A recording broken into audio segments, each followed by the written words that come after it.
அப்பேற்பட்ட நெருப்பிலே நான் பெண்ணாக உருவான காரணத்தினால் அந்த மகா அதை எழுதினார். பச்சினத்துல எது அழகா இருக்கும்? காக்கா நல்லா இருக்கும்.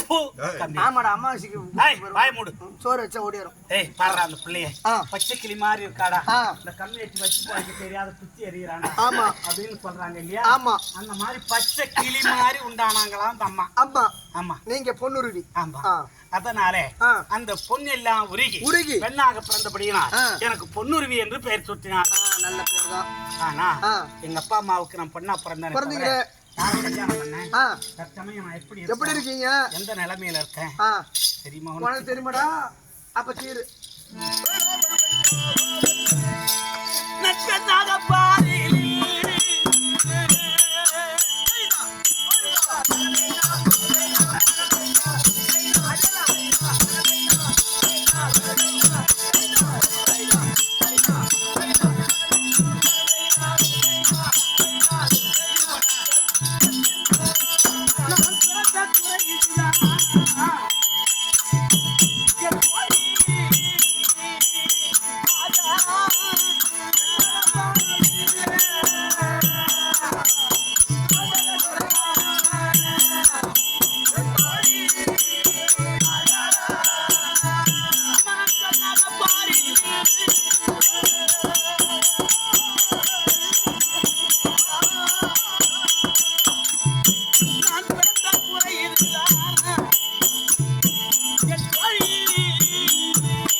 சதிகார தெய்வமே, இந்த பாவியாகிய நான் ஏனம்மா பெண்ணாக பிறந்தேன் அம்மா. நான் பெண்ணாக பிறந்த பாவி இப்படி மண்ணாக பிறக்கப்படாதா?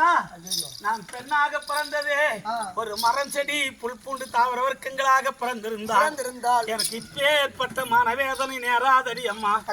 நான் பெண்ணாக பிறந்து யாது சுகத்தை அடைந்தேன். என்னை போல் பெண்ணாக பிறந்த அனைத்து பெண்களும் நல்ல விதமான ஆடவர்களை மறந்து கெட்ட மீதிலும் மேடை மீதிலும் மாடி மீதிலும் உல்லாச பறவை போல் இருந்து சந்ததிகளை இன்று சவகீரமாக அல்லவா வாழ்ந்து வருகிறார்கள். அந்த அயனாகிய பெருமனியன் தலையிலே அப்படி எழுதவில்லையடி அம்மா. அம்மா எத்தனை கூறாயாத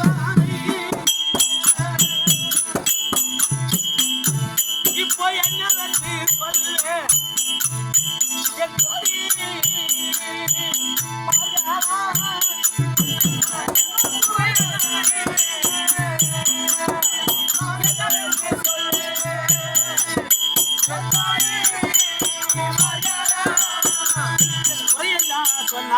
போகும் பொழுது விடிய அம்மா அப்பேற்பட்ட குறைக்கல்லவா ஒரு பெண்ணாக நான் ஜென்மம் எடுத்தேன். ஒரு பெண்ணாக பிறக்க வேண்டும் என்றால் ஒரு கோடி பாவத்தை செய்ததுதான் இந்த நரக சண்டால பூமியிலே ஒரு பெண்ணாக பிறப்பார் என்ற சாஸ்திரம். அப்படி ஒரு கோடி பாவம் செய்து நான் பெண்ணாக பிறந்தேனா 2 கோடி பாவத்தை செய்தவள் தான் என்ன மாதிரி புருஷன் இல்லாத தனிமரமாக வாழ்வாள் என்ற சாஸ்திரம். 3 கோடி பாவத்தை செய்தவள் தான் பிள்ளை இல்லாத மலடி என்று பெயர் எடுப்பார்கள். 4 கோடி பாவத்தை செய்தவள் தான் வயதுக்கு வராத மோடி என்று அல்லவா பெயர் எடுப்பார்கள். அப்படி எத்தனை கோடி பாவம் செய்து நான் பெண்ணாக பிறந்தேன். அந்த பாவி செய்த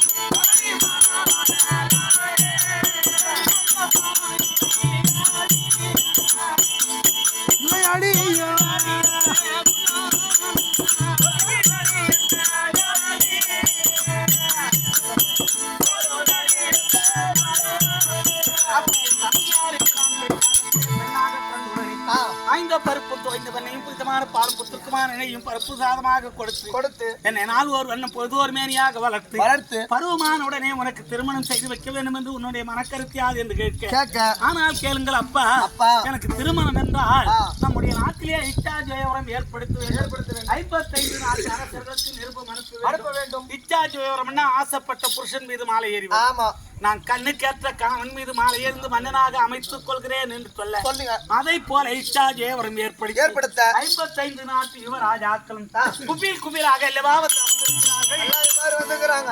அப்படி நான் ஜெயவர பந்தலிலே மாலை எடுத்து நான் சுத்தி வரும் நேரம் வரும்போது என் கண்ணை சேர்ந்த ஆண் மகன் ஒருவரும் எனக்கு புலனாகவில்லை. அப்புறம் உலகத்துல பொம்பளைங்களுக்கு என்ன முக்கியம்?